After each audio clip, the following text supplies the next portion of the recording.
What's up, guys? Welcome back to my racing outpost. You probably stumbled across this video or searched for it because you got the same issues I have. The dreaded disconnect issues with the T598. My first disconnect with the wheel was about 2 months into ownership, sometime around February. Surprisingly, Thrustmaster was very responsive. Their support team was pretty awesome. They asked for a few pictures, a couple videos, the receipt from Best Buy, which I had on hand. I had the online receipt, that worked. And sure enough, just 2 days later, they sent me a brand new power supply. Here's this one. And here is the first one. This is the original. This is the new one. And sure enough, this one lasted about a month before it died out. That's when I got really frustrated, really annoyed. I couldn't believe it got disconnected again. I couldn't believe it was failing again. So I tried reaching out again. This time I haven't got a reply. I only reached out via that same email thread, so I'm not sure if that's a problem. I don't know if I need to make a new ticket. I thought I could just continue with the ticket that I have open already, but they haven't replied. It's been about 3 or 4 days. Yeah, I messaged them last Friday. Today is Tuesday. So they haven't got back to me. So I took things into my own hand. And I took the old power supply and I made my own connector. No, it's not pretty. I know. That looks terrible. But let me get into a little more detail and show you guys how it works and how I think I might have a permanent fix for the T598.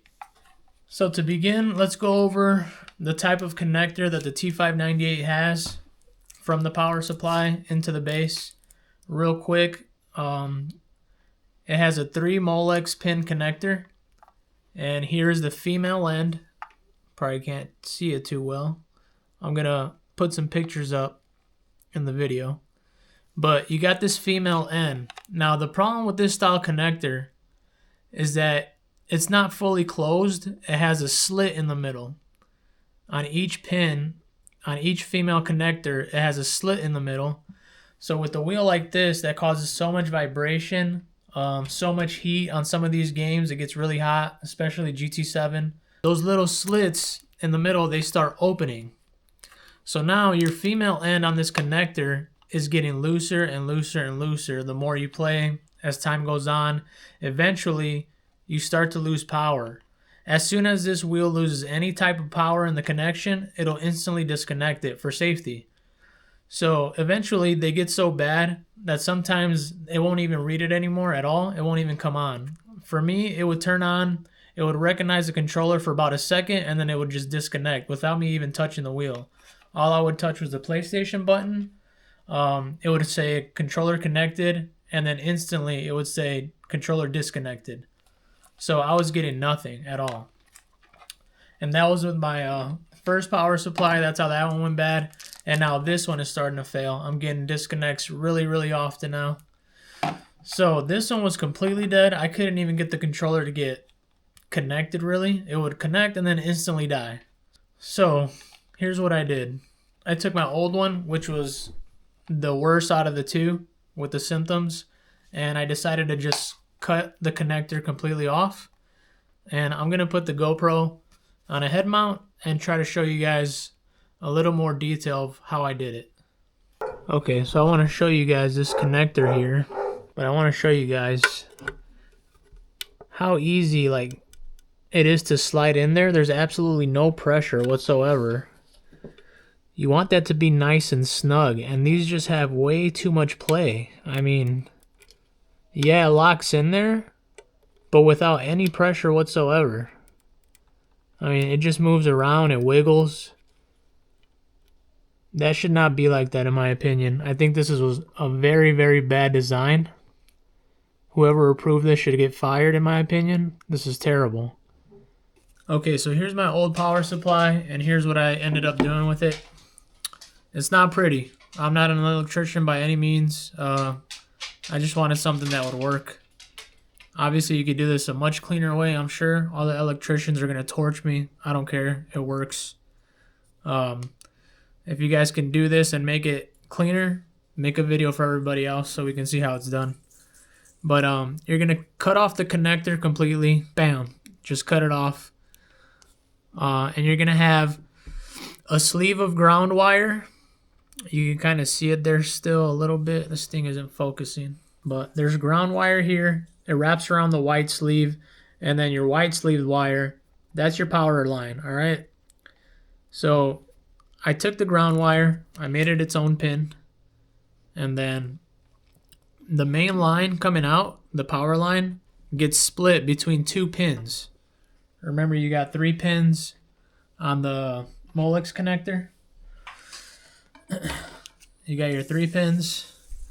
So the top and the bottom are your power, and the middle is ground. All right, so you split the power evenly between that white line. You split it in half, and then you make 2 connectors. All right, pretty simple. Now this is where it gets a little tricky. These are motherboard header wires. They're usually for like LED light, LED signal, or your power button. And what you want to do is, so they come square like this. It's a perfect square. And this one fits perfectly on top. Let me show you guys. So if you guys see here, this top one is a perfect square. And then the second one, the middle and the bottom have like notches in the corner. They're kind of angled. And that's so it's dummy proof, so you can never put it in the wrong way. So now you got to be careful when you make these. You don't want to fuck that up. So you take your top power, and that's a perfectly square one. And just look at how tight this is.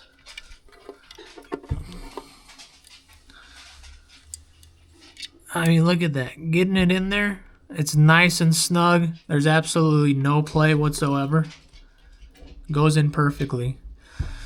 Now to get these other ones in, the ground and the bottom power, you have to cut a notch on them. Like you can cut one side or cut the angle of it so that it fits in there. Because if you leave them squared, they just won't fit in.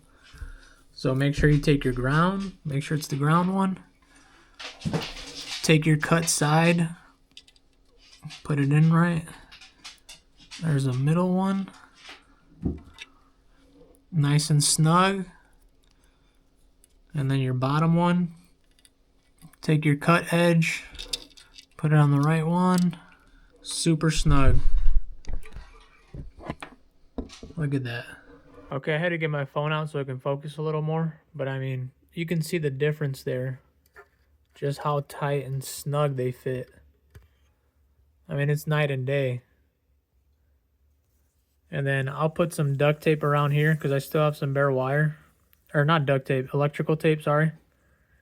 I just took these connectors, I cut them because they had ends like this. So I cut them, I connected the wires, and I shrink tubed them. And it's not, like I said, it's not pretty. But I'm going to show you guys right now. I'll show you guys some GT7 gameplay. And I'll show you that it gets the job done. Okay, so there's our old power supply. Green light. We are wired in here. Got our brake line in. And also real quick, I did upgrade the USB-C cable because other people were saying that solved it for them. That did not solve it for me at all. This would still instantly disconnect even with the upgraded USB-C cable.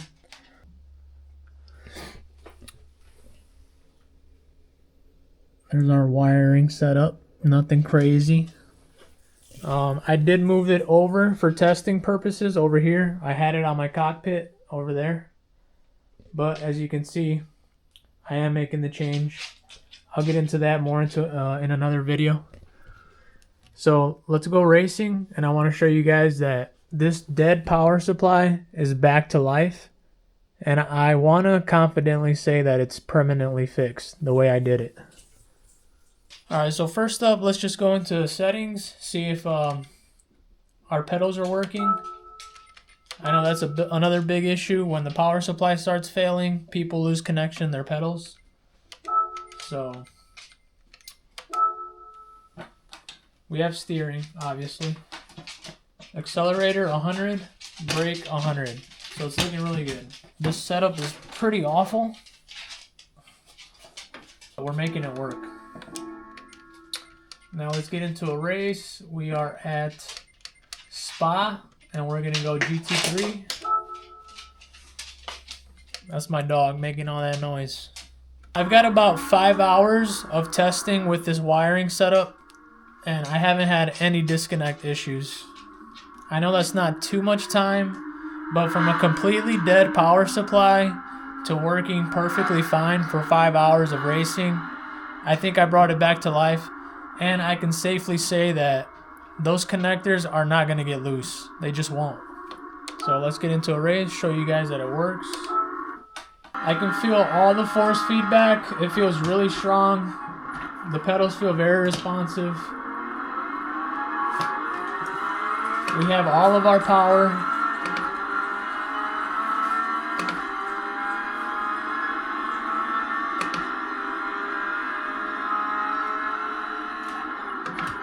When this steering wheel works perfect, it just feels so good. I love it. I really do.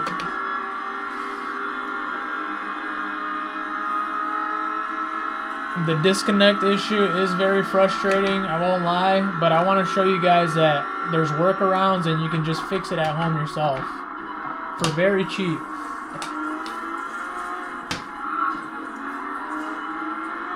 I know I'm not racing great, but that's not the purpose of this video.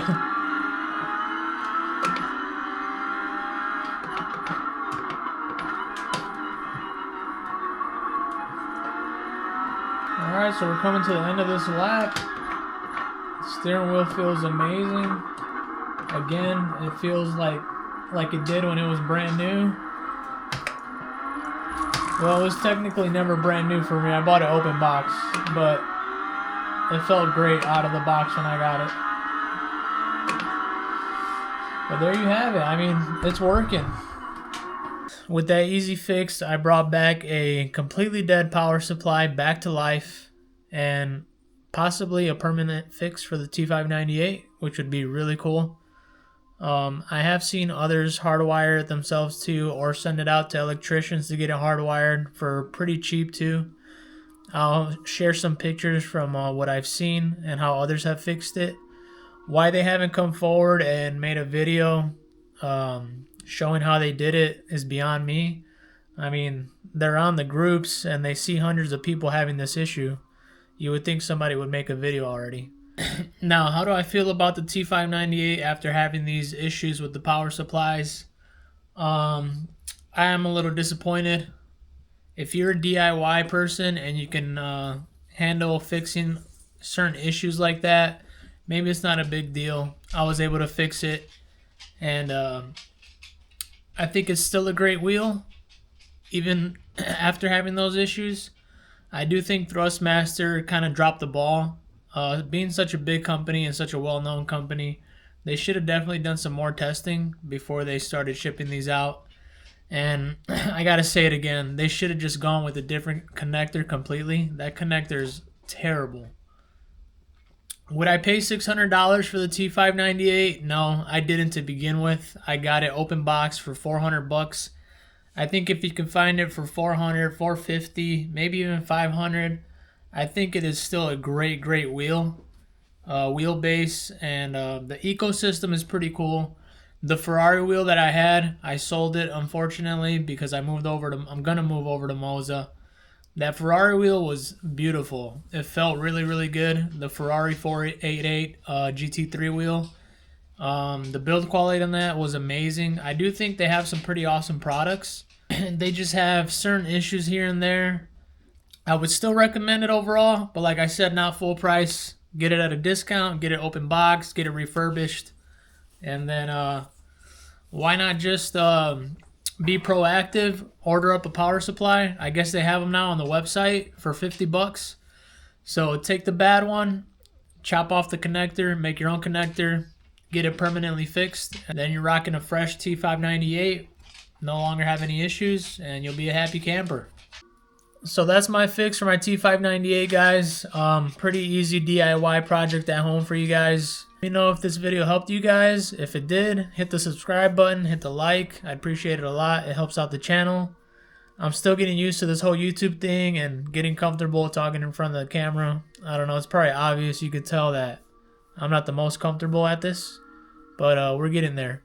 Thanks for the support. Thanks for checking out the channel. Appreciate you guys, and I'll catch you on the next one. Peace.